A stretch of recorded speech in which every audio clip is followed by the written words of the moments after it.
Hello, thank you for watching. This is World Over Media. And the past week, or rather the past month, there has been a trendy issue on the young elected president at Senegal, just from prison. Now, what we see from his remarks or leadership, it seems to be against the West. Now, let's listen to what they have to say about France on this video and react to it later.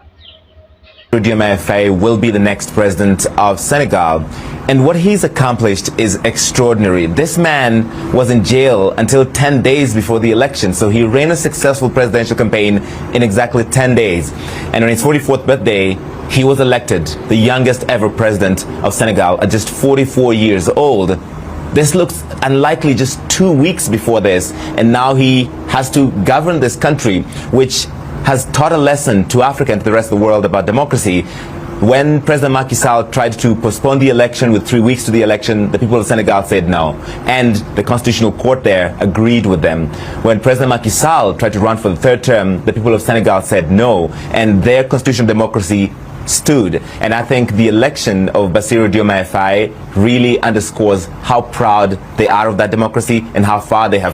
Even though he was silent, former opposition leader Ousmane Sonko was the center of attention at the swearing-in ceremony for Senegal's new president, Bassirou Diomaye Faye. As Sonko had been barred from running for office in last month's elections, his close ally Faye was largely seen as his proxy. Indeed, just hours after Faye assumed office, he appointed Sonko to be his prime minister. At the meeting that closed our election campaign, I said we were all working to get President Bassirou Diomaye Faye elected. There will be no question of leaving him to shoulder this responsibility alone. Sonko finished third in the 2019 presidential election and is popular among young people. He spent much of the last year in prison before being freed last month. Sonko became a key figure in his second-in-command's fiery campaign to tackle corruption in a country with severe economic hardship. I bring to you my little brother, my friend, who is the candidate for us all, Bassirou Diomaye Faye. Now in power, the two men will have to meet the immense expectations of the Senegalese people. Faye has pledged to restore national sovereignty by renegotiating international contracts for fossil fuel extraction. He has also vowed to create jobs, as 20% of the population is unemployed. It's high time for France to lift its knee off our neck and put an end to this unjust oppression. Centuries of misery, human trafficking, colonization, and neocolonization have caused immeasurable suffering. It's time to put an end to this cycle of oppression. It's high time for France to leave us alone. It's time for France to take a cue from its European neighbors and learn a valuable lesson in independence. On what grounds does France believe it can continue to impose leaders on us and make choices on our behalf? This must come to an end. And the emerging Africa, the African youth, the African elites, and the African diaspora all stand united in saying no, it cannot continue any longer. France's hypocrisy is evident and pervasive in daily life. Personally, we expect absolutely nothing from France.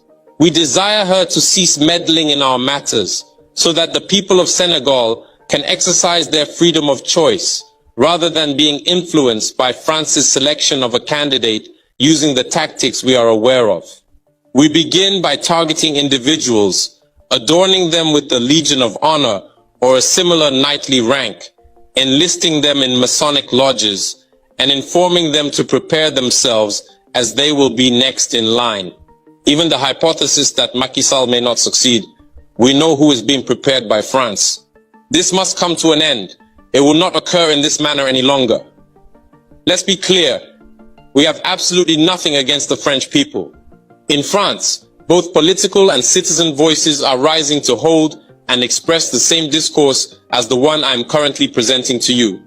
We strongly urge France to listen to the voices that speak to it about our plan for a more collaborative, fairer, and sustainable partnership between Africa and France. It is crucial that we work together towards a future that is equitable, just, and environmentally conscious. If she listens, I believe we'll have beautiful days ahead in our collaboration together. If he doesn't know how to cut it, thinking he can continue to function like in the time of our grandfathers, this African youth no longer accepts it. France must make preparations for a definitive break and completely withdraw from Africa. Africa belongs to Africans, not France. She belongs to no one else. Neither China, nor the United States, nor anyone. Now, let's ask ourselves this question. Is Africa bringing a new crop of leadership that will stand on their own without depending on the West? It's really a new shift in leadership, and from all I can see, France has been a dictator, or they've been deciding on matters pertaining Senegal, and that's why the leader is very furious on what the people have been facing. Now, the president, as youngest at 44, was from prison, 10 years in prison, then you become the president. It was a very, very impressive moment. But again, he has to make bold decisions and fight what he says has been affecting the country. He has a big task to change Senegal and how people have been viewing the country. Now, he has started harshly on France, and we see that he feels that the end of colonialism must be now. The colonialism of the French people has been still ongoing on Senegal, and he wants to break that chain and kick away or kick out the French or the France country, and he wants the people to be free and make decisions on their own. Now, do you see if he will manage to do that? Will he really end that series of colonialism? That's a big question that we should see your reactions in the comment sections, so that we also react to it and see what the or where the continent is headed. Thank you for watching. This is World Over Media. We appreciate you, and remember to subscribe to our channel. Welcome, and may God bless you.